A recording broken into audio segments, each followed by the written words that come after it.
dia para vocês que acompanham o Pro Trabalhador, agência de notícia. Que bacana estar hoje aqui com vocês.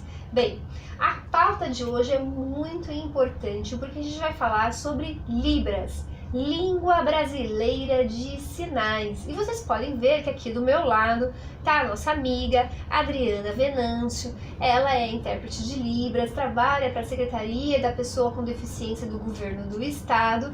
Mas por que a Adriana em detrimento de diversos outros intérpretes de Libras? Inclusive ia ser ela e a irmã dela em razão do tema. A Adriana é o que a gente chama de coda. Mesmo eu, Regina Ramalho, né, o meu sinal, Adriana,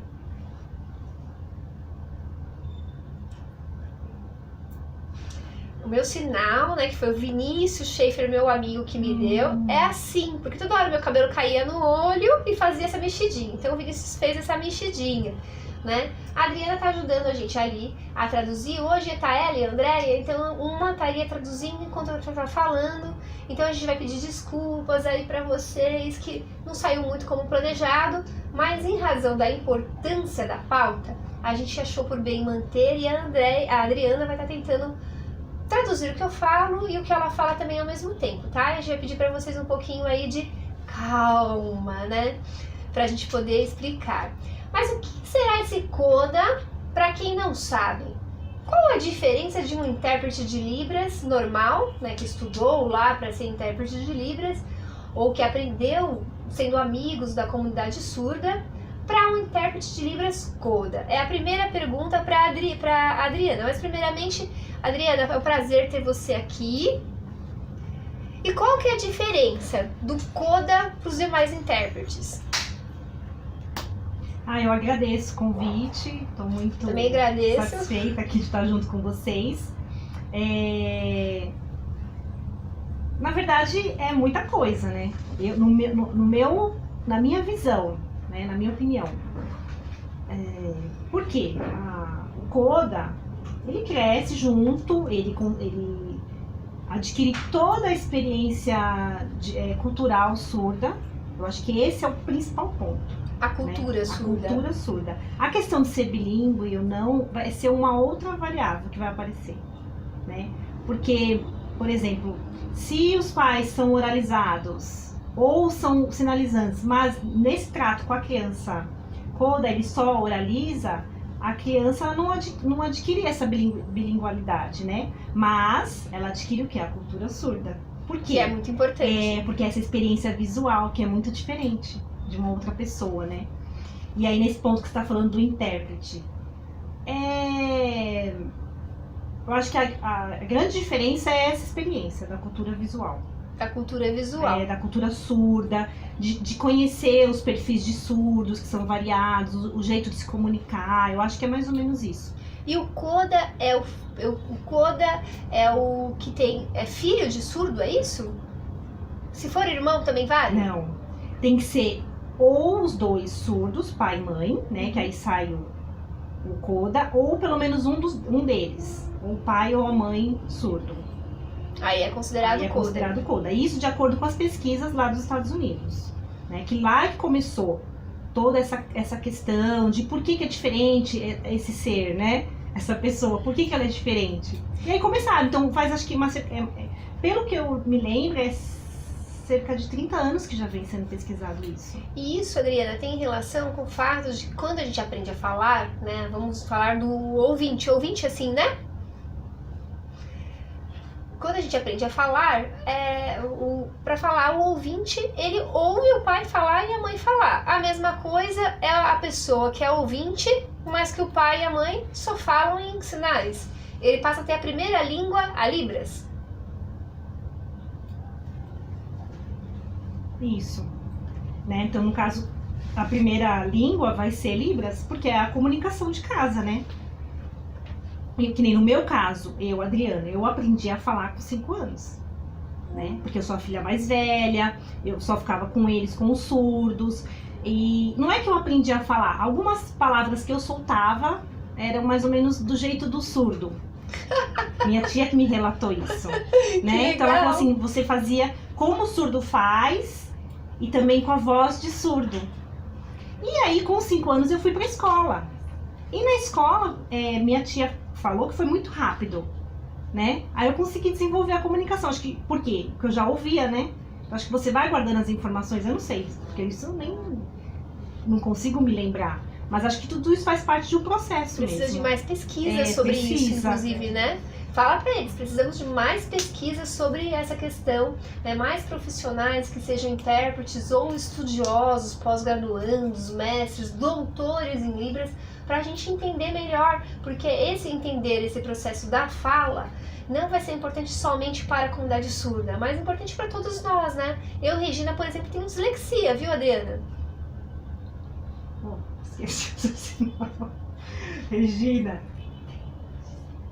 O sinal, não conheço dislexia. Tem. Então, precisa ter pesquisa para poder ajudar, né? Conhecer, entender como. Verdade. Quais são hoje os principais desafios para a comunidade surda? Comunicação. Comunicação. Desculpa, ela perguntou.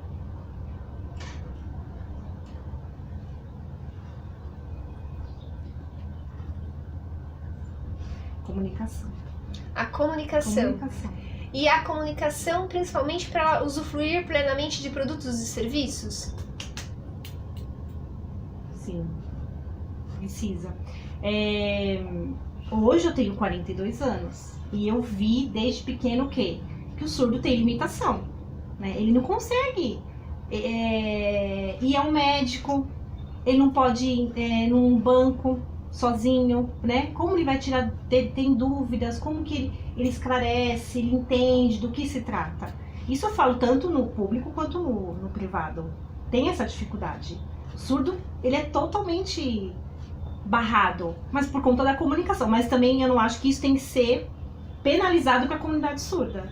Porque eu acho que o que precisa é a sociedade compreender, acho que o poder público, de que precisa dar essas ferramentas, esses recursos para eles, né? Como eles vão poder garantir direitos?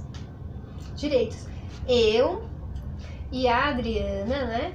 A gente falava aqui antes de começar a reportagem, inclusive, da importância da gente falar com você aí, empregador, você aí, gestor público, que não faz ideia que a comunidade surda é unida, ela consome, ou seja, ela tem sim dinheiro para consumir produtos e serviços e ela vai preferir comprar em lugares onde a comunicação dela seja respeitada.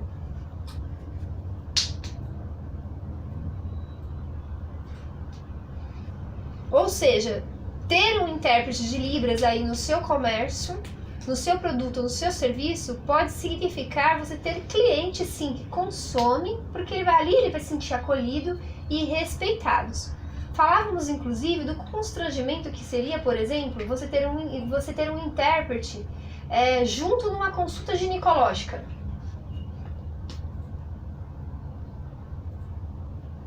Ou um surdo com depressão. Ter um intérprete lá na consulta, falando, por exemplo, da opção sexual dele, de uma violência que ele possa ter sofrido. É muito triste que alguns profissionais também não percebam que eles mesmos, sem intérprete, deveriam se dedicar a conhecer um pouco sobre a cultura surda e a língua brasileira de sinais, né, Adriana? O que você pensa sobre isso? É complicado, muito complicado. Eu acho que não tem como você obrigar, né? Eu acho que qualquer profissional a ser fluente em Libras para se comunicar. Eu acho que a presença do intérprete ela é importante sim, mas acho que isso é um amadurecimento, né? Acho que a gente precisa amadurecer esse caminho, né, profissional, tanto da parte do intérprete, tanto da parte do surdo, né? Porque vai chegar um momento que ele precisa daquilo. E eu vou precisar do intérprete, porque sozinha eu não dou conta, né? Mas isso eu acho assim, que é amadurecimento. Acho que mais pra frente a gente pode pensar em outras saídas. Mas hoje o que a gente vê é muito difícil. Mas colocar essa disciplina dentro de alguns cursos pode ser uma maneira, ou uma disciplina opcional, não obrigatória. Mas dentro das universidades, para quem for pedagogo, quiser fazer, quem for médico, quem for médico quiser fazer, já tem? Mas a carga horária é mínima. Qual deveria ser a carga horária ideal?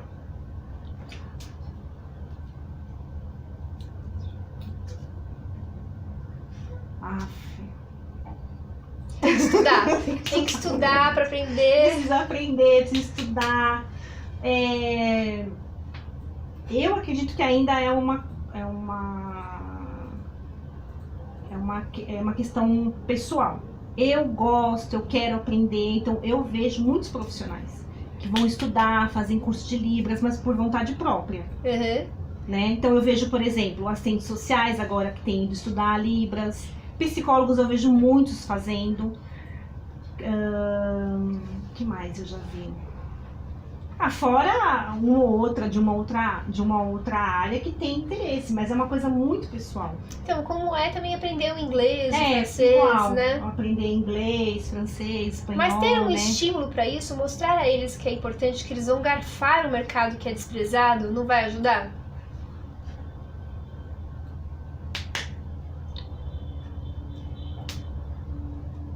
Sim, eu acredito que precisa.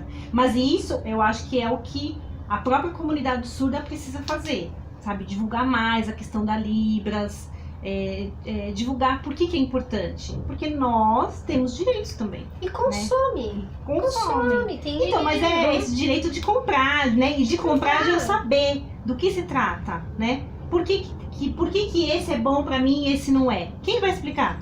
A gente falava que o ano passado a gente trabalhou a questão da democracia.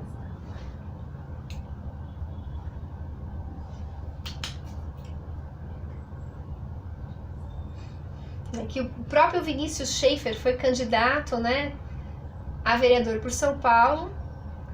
E a gente percebeu o quanto a questão da democracia ainda não chega para a comunidade surda. E é importante que eles saibam, porque eles vão cobrar dos partidos e dos políticos, dos candidatos que eles votarem, né, a questão de que tenha realmente ações que ajudem na inclusão e na melhor qualidade de vida da comunidade surda. O que você, como CODA, acha importante também trabalhar nesse sentido? De que maneira também os intérpretes poderiam auxiliar no processo?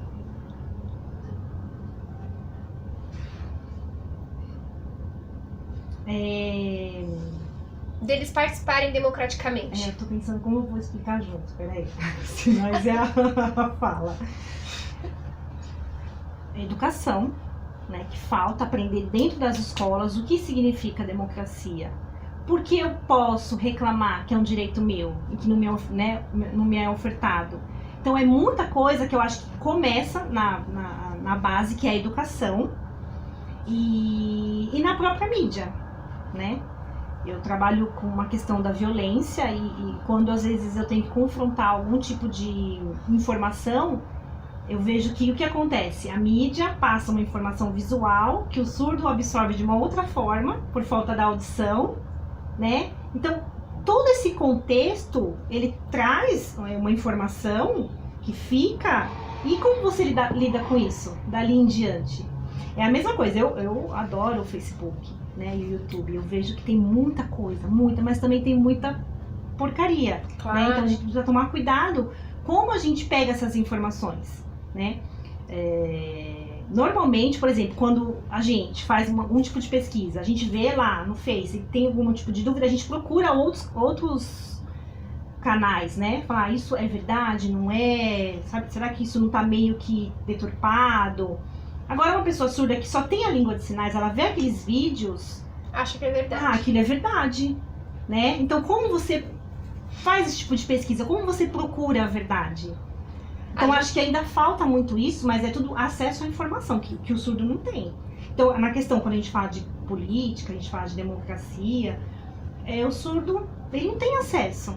E a gente tem que lutar por isso, né, Adriana? Precisa lutar e acho que divulgar, principalmente em canais mais...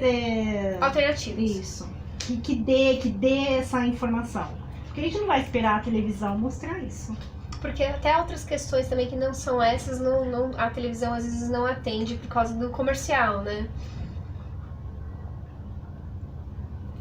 É verdade. E aí uma coisa que eu ia te perguntar, Adriana, também com relação a isso, foi bacana você falar sobre a questão do vídeo, é como isso também o surdo a gente tem que alertar o surdo, fazer um programa para alertar o surdo de ele avaliar bem o que está nas redes, porque o ouvinte também, às vezes, vê os vídeos lá nas redes sociais, vê alguém vestido de terninho como jornalista e tal, acha que aquele assunto está sendo verdadeiro.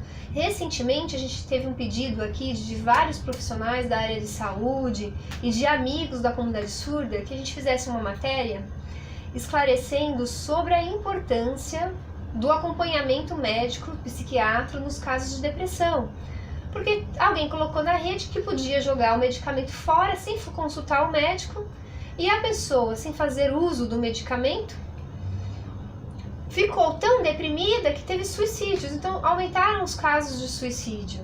Olha um problema no vídeo, né? A gente sabe que o surdo tem muito a dizer ao mundo e aí isso tudo fica preso a eles porque fica restrito à comunidade surda, às vezes não consegue falar com a Regina, que é ouvinte, com o Ed, que é ouvinte, né?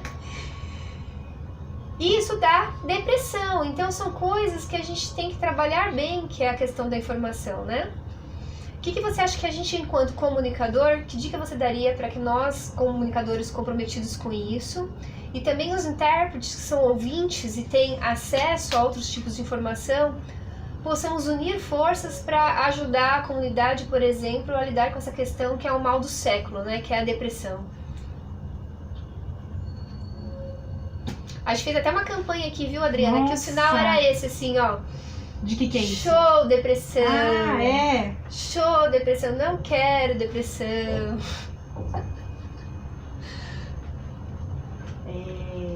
O que a gente pode fazer? Falar mais sobre o assunto?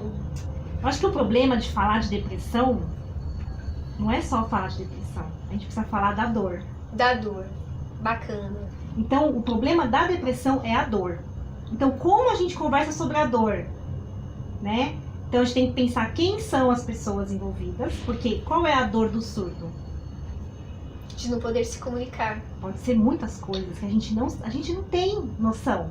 Então, quando a gente cria esse vínculo, esse momento de troca, de conversar com uma pessoa surda, um adolescente, eu trabalhei muito tempo em escola com um adolescente surdo, em que ele põe pra fora qual é a dor dele, né?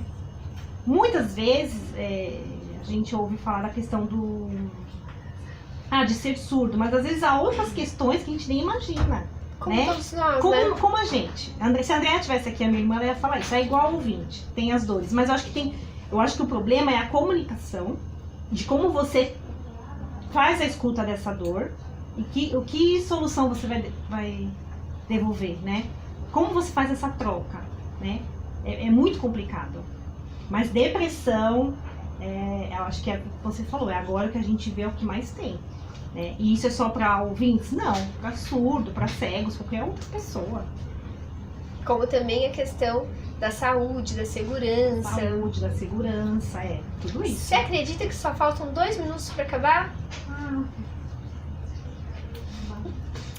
Foi tão rápido! E foi tão bom! Eu quero voltar. Ai, tem que voltar? Volto. Voltar, com certeza, isso. Né? Mas eu vou pedir já para que você deixe uma mensagem agora para as pessoas sobre a importância da divulgação da cultura, inclusive da preparação dos intérpretes para essa nova fase que é dar voz à comunidade. Emprestar a voz para que nós, ouvintes, possamos saber o que a comunidade surda pensa, espera e deseja dos produtos, dos serviços. Então deixa a sua mensagem nos seus contatos.